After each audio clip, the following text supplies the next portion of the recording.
3 grands points ont été présentés par le ministre Emmanuel Essis lors de ce forum, notamment la problématique de l'investissement durable en Côte d'Ivoire, les réformes engagées et les opportunités. En 2019, l'État ivoirien a sollicité la CNUSED pour effectuer l'analyse diagnostique de l'écosystème de l'investissement en Côte d'Ivoire. Une initiative qui a permis de disposer d'un rapport d'examen de politique d'investissement assorti d'un ensemble de recommandations cohérents. En 2019, la CNUSED a répondu favorablement à l'appel du gouvernement dans l'analyse diagnostique de l'écosystème de l'investissement de la Côte d'Ivoire. Cette initiative a permis à mon pays de disposer d'un rapport d'examen de politique d'investissement assorti d'un ensemble de recommandations cohérentes et rationnelles. L'État a fait de l'investissement privé-public une composante fondamentale de sa politique économique. Avec à sa tête le Premier ministre Patrick Achi, le gouvernement ivoirien entend hisser le pays à l'horizon 2030 au rang des pays à revenus intermédiaires de la tranche supérieure.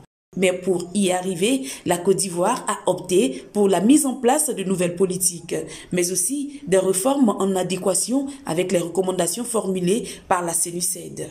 Une politique qui vise l'attractivité du pays auprès des investisseurs internationaux. La Côte d'Ivoire a fait du secteur privé le pilier de sa croissance économique et entend attirer les investissements nécessaires à la soutenabilité de son développement pour faire face aux nombreux défis de sa marche vers le progrès.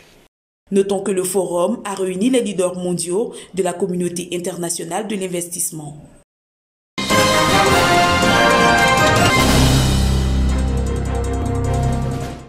Ils sont 10 jeunes connectés et débordants d'énergie pour accélérer la révolution numérique en Côte d'Ivoire. Ils décident de se mettre ensemble au sein d'une petite agence de création web. Une manière pour eux de mieux développer leurs idées.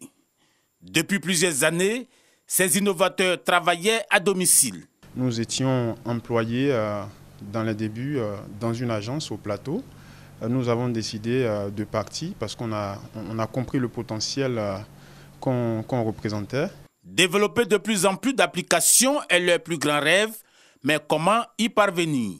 Un problème pour ces jeunes développeurs. Nous attendons un soutien du ministère, déjà pour pouvoir se déployer plus, agrandir l'agence en matière d'équipement, en matière également de personnel, d'effectifs également, afin de pouvoir encore faire plus. Comment apporter un appui à ces jeunes dynamiques afin de booster leur créativité? Au cours d'une visite dans leurs locaux, le ministre Félix Anoblé promet de les accompagner. La création de sites internet, c'est une qualité particulière qui donne l'impression d'avoir affaire à des gens qui ont l'incroyable matériel, qui utilisent les gros professionnels pour travailler. Et on se rend compte que c'est du petit matériel et avec ce petit matériel, ils font de grandes choses. Que deviendront-ils si on les accompagne à avoir du matériel performant? Et c'est ce que l'État va essayer de faire, les accompagner pour obtenir du matériel performant et pour répondre au marché dont on a besoin afin qu'on arrête donc d'aller chercher les professionnels dans ce domaine hors de notre territoire. Selon les experts, l'invention est le moteur du développement d'un pays.